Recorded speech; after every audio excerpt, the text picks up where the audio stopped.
একদিন রাসূলুল্লাহ সাল্লাল্লাহু আলাইহি সাল্লাম মসজিদে সাহাবীদের মাঝে খুতবা দিচ্ছিলেন। এমন সময় তার ছোট নাতি হাসান ও হুসাইন দুজনেই দৌড়ে এসে মসজিদের মধ্যে ঢুকে পড়লেন।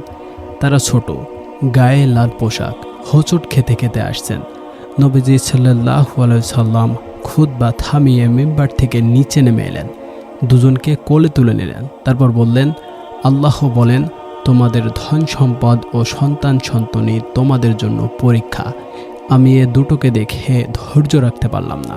এই ঘটনার মাধ্যমে প্রকাশ পায় নবীজির হৃদয়ের কোমলতা ও তার অগাধ ভালোবাসা নাতিদের জন্য। রাসূল সাল্লাল্লাহু আলাইহি সাল্লাম হাসান ও হুসাইনকে একদিন কোলে নিয়ে বললেন, হে আল্লাহ, আমি তাদের ভালোবাসি, তাই তুমিও তাদের ভালোবাসো। এই দোয়া তিনি সাহাবীদের সামনেই করতেন। এর মাধ্যমেই তিনি উম্মতের কাছে জানান দিতেন, এই দুই শিশু শুধু তার রক্তের সম্পর্ক নয়, বরং জান্নাতি সন্তানের মর্যাদায় পৌঁছেছে। একবার নবীজি সাল্লাল্লাহু আলাইহি সাল্লাম নামাজ পড়াচ্ছেন, তিনি সিজদায় গেলেন। ঠিক তখন হুসাইন তার পিঠের উপর উঠে বসলেন। নবীজি সেজদা দীর্ঘ করে দিলেন। সাহাবীরা ভাবলেন, কি হয়েছে? পরে নবীজি বললেন, আমার নাতি আমার পিঠে উঠে গেছে। আমি চেয়েছি সে নিজে থেকে নামা পর্যন্ত অপেক্ষা করতে। এই ঘটনার মধ্য দিয়ে নবীজি সাল্লাল্লাহু আলাইহি সাল্লামের ধৈর্য, মমতা ও ভালোবাসা স্পষ্ট হয়ে ওঠে, যা ছিল অতুলনীয়। রাসূল সাল্লাল্লাহু আলাইহি সাল্লাম একাধিকবার ঘোষণা করেছেন, হাসান ও হুসাইন জান্নাতি যুবকদের নেতা হবে। এটি শুধুমাত্র দোয়া নয়, বরং এটি ভবিষ্যৎবাণী।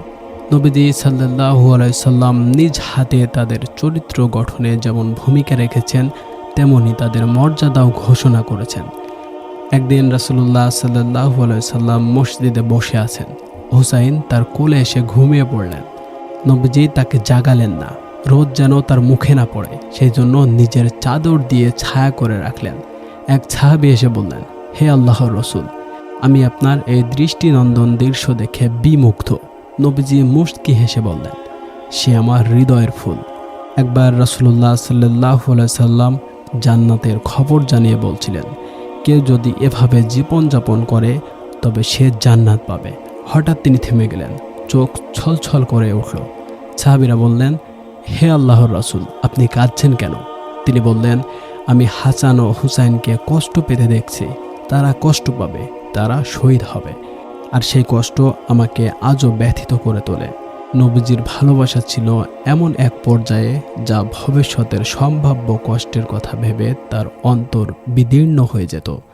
একবার ফাতিমা রাদিয়াল্লাহু তাআলা আনহা নবীজির কাছে তার দুই সন্তান হাসান ও হুসাইনের জন্য কিছু খাবার চাইলেন। নবীজি সাল্লাল্লাহু আলাইহি সাল্লাম নিজ হাতে খেজুর নিয়ে এলেন এবং বললেন, এই খেজুর আমি তোমাদের জন্য এনেছি, কিন্তু খেও না যতক্ষণ না আমি দোয়া করি তোমাদের জন্য।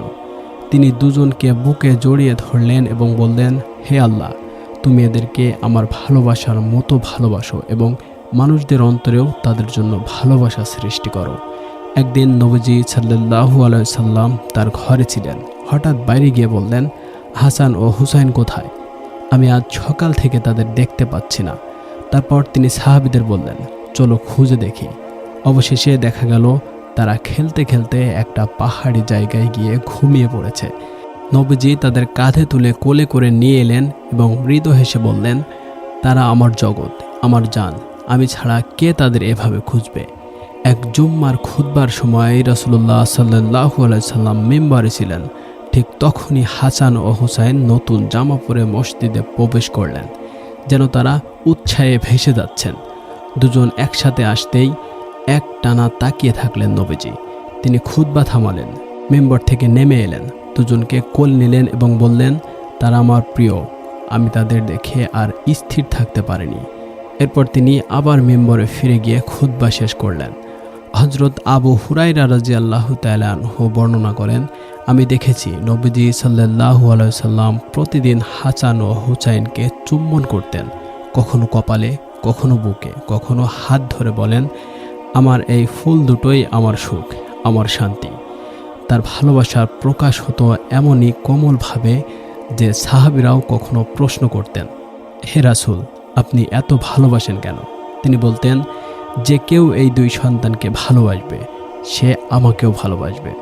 একদিন রাসূলুল্লাহ সাল্লাল্লাহু আলাইহি সাল্লাম হাসান ও হুসাইনকে তার কোলের দুদিকে বসিয়ে বললেন, হাসান ও হুসাইন জান্নাতের যুবকদের নেতা হবে। এটি কেবল একটি দোয়া নয়, বরং ভবিষ্যতের ঘোষণা। এটি দেখায় নবীজি সাল্লাল্লাহু আলাইহি সাল্লাম শুধু তাদের প্রতি ভালোবাসা নয়, বরং তাদের মর্যাদাকে উম্মতের সামনে প্রতিষ্ঠিত করেছেন। হযরত উসামা ইবনে যায়েদ রাদিয়াল্লাহু তাআলা আনহু বলেন, একবার নবীজি সাল্লাল্লাহু আলাইহি সাল্লাম হাসান ও হুসাইনকে বুকে নিয়ে এত কেঁদেছিলেন যে তার দাড়ি ভিজে গিয়েছিল। তিনি বলেছিলেন, হে আল্লাহ, আমি এদের ভালোবাসি, তুমিও ভালোবাসো। সেই মুহূর্ত ছিল এমন যেন একজন নানা নন, বরং একজন পিতা তার ভবিষ্যৎ প্রিয় সন্তানদের জন্য কাঁদছেন। রাসূলুল্লাহ সাল্লাল্লাহু আলাইহি সাল্লাম রাতে তাহাজ্জুদের নামাজে দীর্ঘ সেজদায় থাকতেন। একবার তিনি দীর্ঘ সেজদা দিলেন।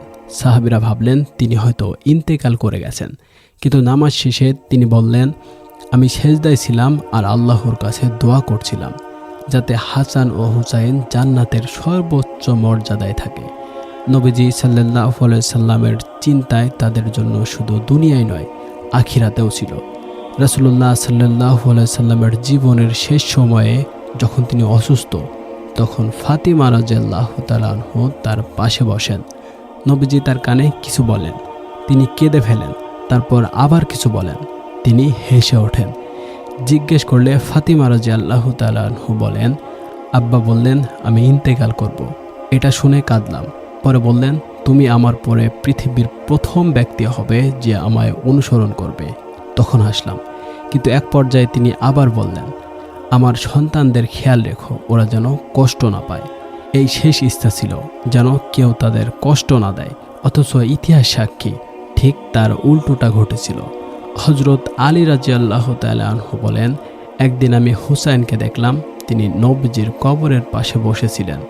আমি বললাম, কি করছো? তিনি বললেন, আমি সেই ঘ্রাণ খুঁজছি যা একদিন আমার গায়ে থাকতো যখন নানু আমাকে তার বুকের মধ্যে রাখতেন। আমি আজও সেই ঘ্রাণ ভুলিনি। এই বর্ণনা একটি শিশুর স্মৃতি, একটি নানার ভালোবাসা এবং একটি নবীজির কোমল সম্পর্কের প্রতিচ্ছবি।